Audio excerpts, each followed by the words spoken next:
Good morning, everyone. Thanks for coming back to the channel.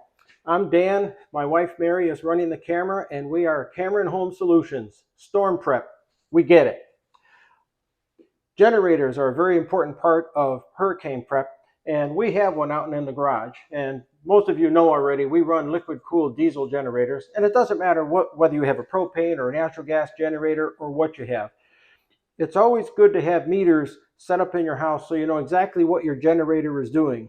In our case, we've got two sets of power meters set up. We have a set that we installed here above our thermostat, right in the hallway of the house, and we have another set out in the garage. And what we're going to do with this video is show you how to professionally install this set of meters. So Mary, if you'll bring the camera over, we can get started. All right, we'll put a link in the description below for these power meters. They're made by Murata, excuse me, and they were shipped here by Mouser Electronics, and they're located in Texas. The meters are about $100 a piece, so they're not cheap. So we decided to get some high-end meters for the inside of the house. You'll know they're black in color. They've got a red display. Right now, they're cycling between the various settings. We've got voltage here, and then as I talk, they'll go to amps, they'll run to kilowatts, and they'll run to hertz. The reason why you don't see amperage set up on here is because these meters are set up to show amperage only when the generator is running. They'll show voltage whether the generator is running or not, but this particular set of gauges only shows amps when the generator is on. And it's because of a peculiar feature. We have 200 amp service run into our new house here, and the current transformers, the CT devices that you'll see later on in the video out on the circuit panel, the idea of these transformers is too small to fit over the 200 amp incoming wires. So we just put them on the generator wires, so we can only monitor current on this set of gauges when the generator's on. The other gauges that are in the garage that you'll see later on also show the current as we see it right now. So we have two ways of setting up our gauges. We can see power at all times and current at all times in the garage. In the house, we see power, voltage, and current when the generator is running. All right, so to get into it, we have an old work 2-gang electrical box that's been cut into the wall. We checked for studs. We checked for any interference in the wall.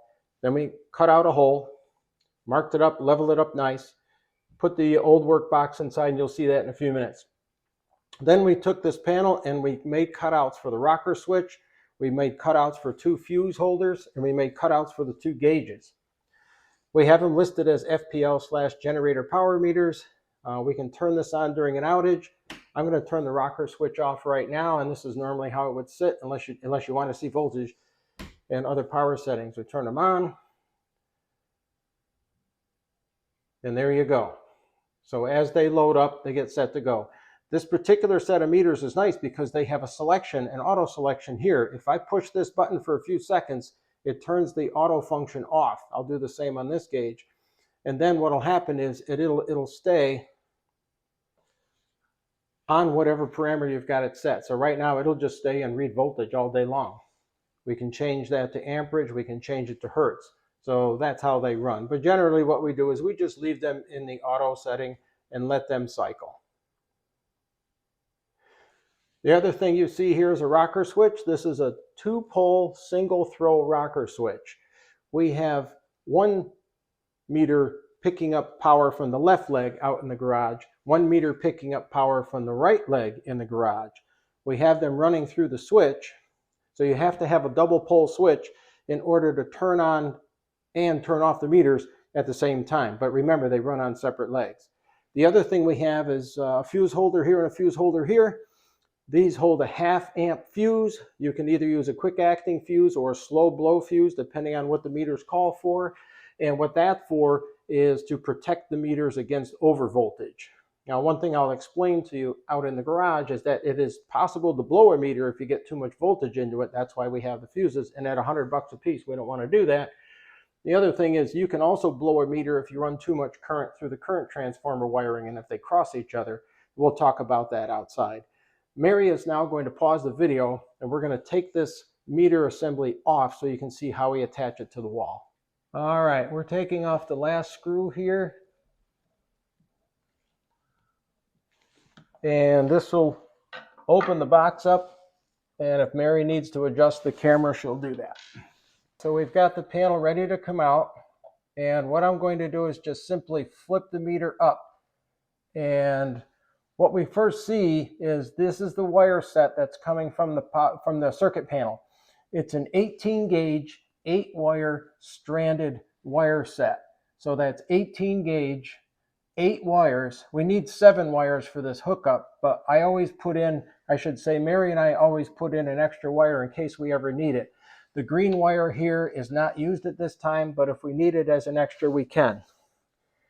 We bought these off of Amazon. They are green screw terminals, and what they do is they separate here, and it just makes it easier. If you need to work on the operation, you can just turn off your power, separate this, and we're going to in fact do that right now. I'm going to turn off the power, and then Mary's going to follow me with the camera. I'm going to separate this junction, and I'm going to bring it right down to the table here. All right, so here is the screw terminal, and these are jumper wires that we put together. You can see we cut holes in for the gauge, for the meters. We have holes drilled in for the fuses and the fuse holders, and then here's our switch. And then what we've done is we have a wire legend that we're going to put on. We'll put a link to it in our description that explains what the wires are for. But very simply, the power comes in from the black and white wire. They go to the switch.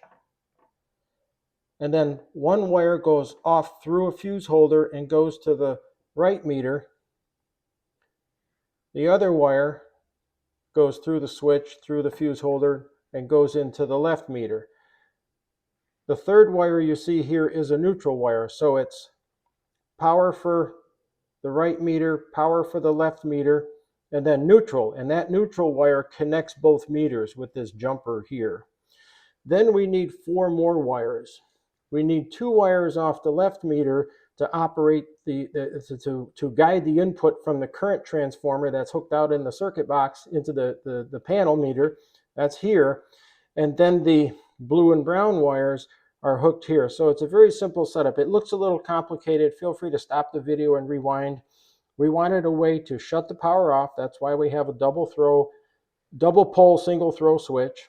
We wanted fuse protection for these expensive meters. And we also wanted a way to easily hook up the current transformers. And once we set it up like this and screw everything in, we no longer have to mess with these wires.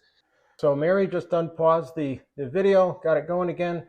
We are now hooked back up and the power is running, but I wanted to show you what's coming from the circuit panel. We've got a black wire, which is power for the left meter, red wire, which is power for the right meter.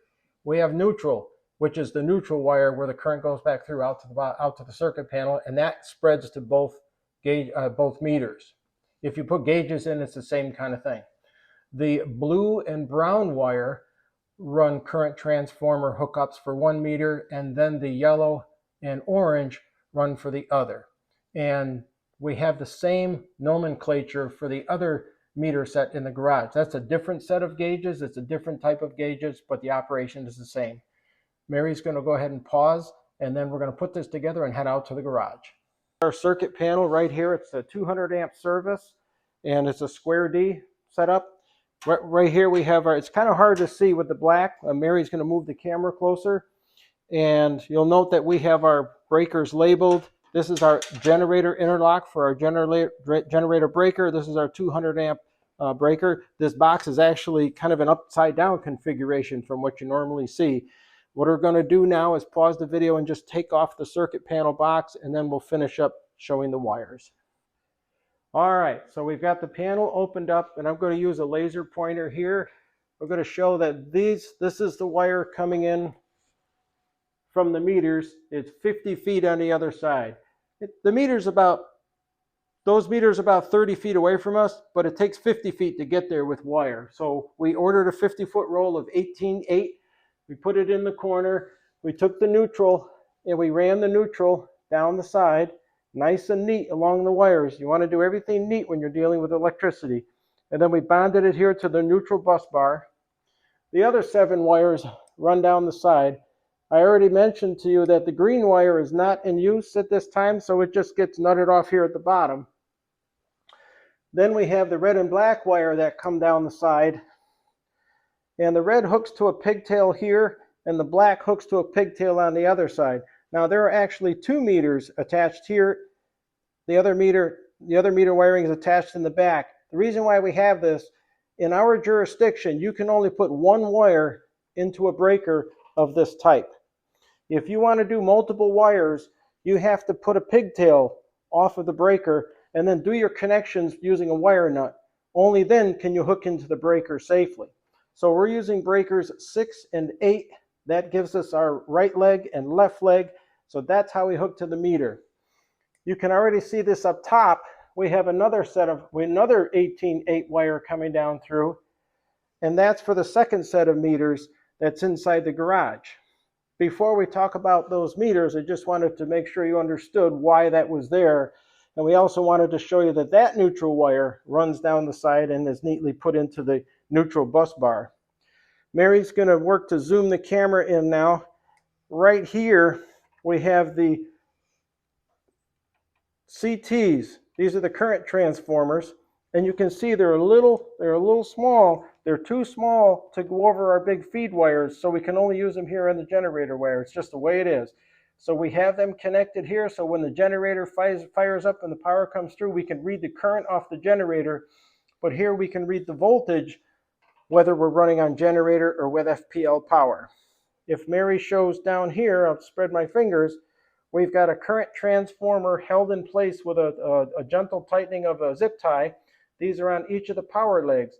And as Mary pans the camera around, there's another set of power meters right here on this side of the garage. And if you can come closer, Mary,